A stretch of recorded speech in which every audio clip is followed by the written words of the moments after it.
ಎಲ್ಲರಿಗೂ ನಮಸ್ಕಾರ. Welcome back to my channel. ನೀವು ನೋಡ್ತಾ ಇದ್ದೀರಾ ಡಿಚಿ ಕಿಚನ್ ಯೂಟ್ಯೂಬ್ ಚಾನಲ್. ಇವತ್ತಿನ ಬೆಳಗಿನ ಬ್ರೇಕ್ಫಾಸ್ಟ್ಗೆ ನಾನು ಪುಳಿಯೋಗರೆ ಮಾಡಿದ್ದೆ. ಅಂದರೆ ನನ್ನ ಸ್ಟೈಲಲ್ಲಿ ನಾನು ಪುಳಿಯೋಗರೆ ಮಾಡ್ತಾಯಿದ್ದೆ. ನನಗಿನ್ನೂ ಹುಷಾರೇ ಆಗಿಲ್ಲ, ಸ್ವಲ್ಪ ಗಂಟಲು ಕಟ್ಬಿಟ್ಟಿದೆ, ವಾಯ್ಸೇ ಕ್ಲಿಯರಾಗಿ ಬರ್ತಾಯಿಲ್ಲ. ಅಷ್ಟು 1 ವೀಕ್ ಆಯಿತು ಆಲ್ಮೋಸ್ಟ್ ನನಗೆ ಈ ಥರ ಪ್ರಾಬ್ಲಮ್ ಆಗಿ.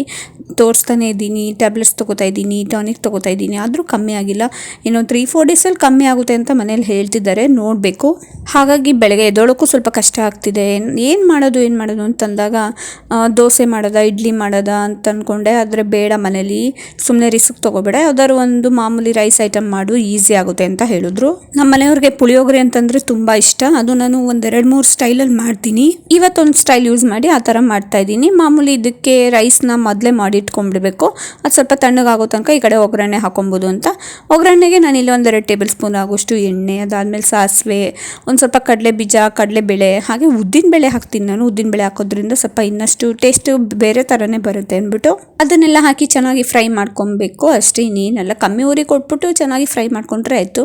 ಈ ಪುಳಿಯೋಗರೆ, ಚಿತ್ರಾನ್ನ ಇವೆಲ್ಲ ಸ್ವಲ್ಪ ಬೇಗನೆ ಮುಗ್ದೋಗುತ್ತೆ. ಈ ಬಾತು ಅಂಥವೆಲ್ಲ ಸ್ವಲ್ಪನೇ ಕಷ್ಟನೇ ಆಗುತ್ತೆ. ಹಾಗಾಗಿ ಪುಳಿಯೋಗರೆನೇ ಮಾಡಿಬಿಡು, ಈಸಿ ಆಗುತ್ತೆ ಅಂತ ಅಂದ್ಬಿಟ್ಟು ಹೇಳ್ತಾಯಿದ್ರು. ನೆನ್ನೆ ನ್ಯೂ ಇಯರ್ ಸ್ಪೆಷಲ್ ಇತ್ತಲ್ಲ, ನಿಮ್ಮ ಮನೇಲೆಲ್ಲ ಹೇಗೆ ಸೆಲೆಬ್ರೇಟ್ ಮಾಡಿದ್ರಿ ಅಂತ ನನಗೆ ಕಮೆಂಟ್ ಮಾಡಿ. ಹಾಗೆ ನ್ಯೂ ಇಯರ್ ಕೂಡ ನಾವು ಮಾಮೂಲಿ ಸಿಂಪಲಾಗಿ ಮಾಡ್ಕೊಂಡ್ವಿ ಅಷ್ಟೇ. ಹೊರಗಡೆ ಹೋಗಿ ಡಿನ್ನರ್ ಮಾಡ್ಕೊಂಡು ಬಂದ್ವಿ ಅಷ್ಟೇ. ಅಲ್ಲೂ ಔಟ್ಸೈಡ್ ಹೋದರೆ ನಾನು ಜಾಸ್ತಿ ಪಿಜ್ಜಾ, ಬರ್ಗರ್ ಅವೆಲ್ಲ ಇಷ್ಟನೇ ಪಡಲ್ಲ. ಮಾಮೂಲಿ ಫುಲ್ ಮೀಲ್ಸ್ ಊಟ ಥರ ಸೌತ್ ಇಂಡಿಯನ್ನೇ ಎಲ್ಲ ಜಾಸ್ತಿ ನಾನು ಇಷ್ಟಪಡೋದು. ಈ ದೋಸೆ, ಇಡ್ಲಿ, ಬಿಸಿಬೇಳೆ ಬಾತು ಇಂಥವು ಕೊಟ್ಬಿಟ್ರೆ ಅಂತೂ ತಿಂತಾನೇ ಇರ್ತೀನಿ ಬೆಳಗಿಂದ ಸಂಜೆ ತನಕ.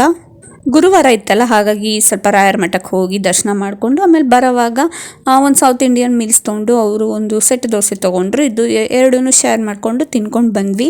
ಆ್ಯಕ್ಚುಲಿ ಶೇರ್ ಮಾಡೋಣ ಅಂತಲೇ ತೊಗೊಳೋದು, ಆದರೆ ನಾನೇನು ಮಾಡ್ತೀನಿ, ಫುಲ್ಲು ನಾನೇ ಎಲ್ಲ ಆಲ್ಮೋಸ್ಟು ತಿನ್ಬಿಟ್ಟಿರ್ತೀನಿ.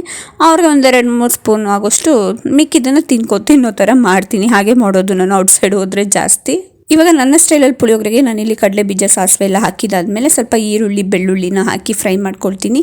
ಅದಾದಮೇಲೆ ಒಣಮೆಣ್ಸಿನ್ಕಾಯಿ ಆಪ್ಷನಲ್ಲು ಇದ್ದರೆ ಹಾಕ್ತೀನಿ, ಇಲ್ಲಾಂದ್ರಿಲ್ಲ. ಕರ್ಬೇವಿನ ಸೊಪ್ಪು ಹಾಕ್ಬಿಟ್ಟು ಚಟಪಟ ಅಂದಮೇಲೆ ಸ್ವಲ್ಪ ನಾನು ಪುಳಿಯೋಗರೆ ಪೌಡ್ರನ್ನ ಹಾಕ್ತೀನಿ. ಹಾಕಿದ್ಮೇಲೆ ಅದು ಸ್ವಲ್ಪ ಗಂಟು ಥರ ಬರುತ್ತೆ ಅಂತ ನಾನು ಏನು ಮಾಡ್ತೀನಿ ಅಂದರೆ ಸ್ವಲ್ಪ ನೀರು ಮಿಕ್ಸ್ ಮಾಡಿಬಿಟ್ಟು ರುಚಿಗೆ ತಕ್ಕಷ್ಟು ಉಪ್ಪನ್ನ ಹಾಕಿ ಚೆನ್ನಾಗಿ ಕುದಿಸ್ತೀನಿ, ಅದನ್ನ ಗಟ್ಟಿ ಬರೋ ತನಕ. ಅದಾದಮೇಲೆ ಕೊನೆಯಲ್ಲಿ ಸ್ವಲ್ಪ ತೆಂಗಿನಕಾಯಿ ತುರಿನ ಹಾಕಿ ನೀಟಾಗಿ ಫ್ರೈ ಮಾಡಿಬಿಟ್ರೆ ಆಯಿತು. ಚೆನ್ನಾಗಿ ಬಾಡಿಸ್ಬಿಟ್ರೆ ನೋಡಿ ಗಟ್ಟಿಯಾಗಿ ಚೆನ್ನಾಗಿ ಹೊಂದ್ಕೊಂಡಿರುತ್ತೆ ಅಂತ ಅಂದ್ಬಿಟ್ಟು, ಎಲ್ಲೂ ಕೂಡ ಗಂಟು ಅನಿಸಲ್ಲ ಅಂತ ಅಂದ್ಬಿಟ್ಟು ನಾನು ಹೀಗೆ ಮಾಡೋದು. ಅದಾಗಿದ್ದಾದಮೇಲೆ ಸ್ವಲ್ಪ ಮಾಮೂಲಿ ರೈಸ್ ಮಾಡಿ ಇಟ್ಕೊಂಡಿದ್ನಲ್ಲ ಅದನ್ನು ಹಾಕಿ ಚೆನ್ನಾಗಿ ಮಿಕ್ಸ್ ಮಾಡಿಬಿಡ್ತೀನಿ. ಅಷ್ಟೇ ನನ್ನ ಸ್ಟೈಲಲ್ಲಿ ಪುಳಿಯೋಗರೆ ಇದೇ ರೀತಿ ನಾನು ಮಾಡೋದು. ನೀವು ನಿಮ್ಮ ಮನೆಯಲ್ಲಿ ಪುಳಿಯೋಗರೆ ಹೇಗೆ ಮಾಡ್ತೀರಿ ಅಂತ ಕಮೆಂಟ್ ಮಾಡಿ. ಆಮೇಲೆ ಇನ್ನಷ್ಟು ಯಾವ್ದಾದ್ರು ಹೊಸ ರೆಸಿಪೀಸ್ ಬೇಕಂದರೆ ನನಗೆ ಕಮೆಂಟ್ ಮಾಡಿ, ನನ್ನ ಕೈಲಾದಷ್ಟು ನಾನು ಮಾಡಿ ತೋರಿಸ್ತೀನಿ. ಇವಾಗ ನೋಡಿ ಎಲ್ಲ ಚೆನ್ನಾಗಿ ಸ್ಟವ್ ಆಫ್ ಮಾಡಿಕೊಂಡು ನೀಟಾಗಿ ಮಿಕ್ಸ್ ಮಾಡ್ಕೊಂಬಿಟ್ರೆ ಆಯಿತು. ಸಖತ್ ಟೇಸ್ಟಿಯಾಗಿರೋ ನನ್ನ ಸ್ಟೈಲಲ್ಲಿ ಪುಳಿಯೋಗರೆ ರೆಡಿ ಆಯಿತು. ಈ ವಿಡಿಯೋ ಇಷ್ಟ ಆಗಿದ್ರೆ ಪ್ಲೀಸ್ ಒಂದು ಲೈಕ್ ಮಾಡಿ, ಶೇರ್ ಮಾಡಿ. ಹಾಗೆ ನಿಮ್ಮ ಮನೇಲಿ ನೀವು ಯಾವ ಥರ ಪುಳಿಯೋಗರೆ ಮಾಡ್ತೀರಿ ಅಂತ ನನಗೆ ಕಮೆಂಟ್ ಮಾಡಿ. ನೆಕ್ಸ್ಟ್ ಟೈಮ್ ನಾನು ಕೂಡ ಅದನ್ನು ಟ್ರೈ ಮಾಡ್ತೀನಿ. ಇವಾಗ ಚಳಿಗಾಲ ಆಗಿರೋದ್ರಿಂದ ಸ್ವಲ್ಪ ಬಿಸಿನೇ ಸರ್ವ್ ಮಾಡಿಬಿಟ್ರೆ ಬಿಸಿನೇ ತಿಂತಾರೆ ಅಂತ ಅಂದ್ಬಿಟ್ಟು ಸರ್ವ್ ಮಾಡೋದಕ್ಕೆ ಎಲ್ಲ ರೆಡಿ ಮಾಡ್ಕೊಳ್ತಾ ಇದ್ದೆ. 1-2-3 ಜನಕ್ಕೆ ಆಗೋಷ್ಟು ನಾನು ಮಾಡಿದ್ದೆ ಅಷ್ಟೇ. ನೋಡಿದ್ರಲ್ಲ ನನ್ನ ಸ್ಟೈಲಲ್ಲಿ ನಾನು ಹೇಗೆ ಪುಳಿಯೋಗರೆ ಮಾಡ್ತೀನಿ ಅಂತ ನಿಮಗೆ ತೋರಿಸ್ಕೊಟ್ಟಿದ್ದೀನಿ. ಈ ವಿಡಿಯೋ ಇಷ್ಟ ಆಗಿದ್ರೆ ಪ್ಲೀಸ್ ಒಂದು ಲೈಕ್ ಮಾಡಿ, ಶೇರ್ ಮಾಡಿ. ಹಾಗೆ ಹೊಸದಾಗಿ ನನ್ನ ಚಾನಲ್ನ ನೋಡ್ತಾ ಇದ್ದರೆ ಪ್ಲೀಸ್ ಸಬ್ಸ್ಕ್ರೈಬ್ ಮಾಡ್ಕೊಂಡು ನೋಡಿ. ಹೀಗೆ ನನಗೆ ಸಪೋರ್ಟ್ ಮಾಡ್ತಾಯಿರಿ. Thank you for watching. ಮುಂದಿನ ವಿಡಿಯೋದಲ್ಲಿ ಸಿಗ್ತೀನಿ.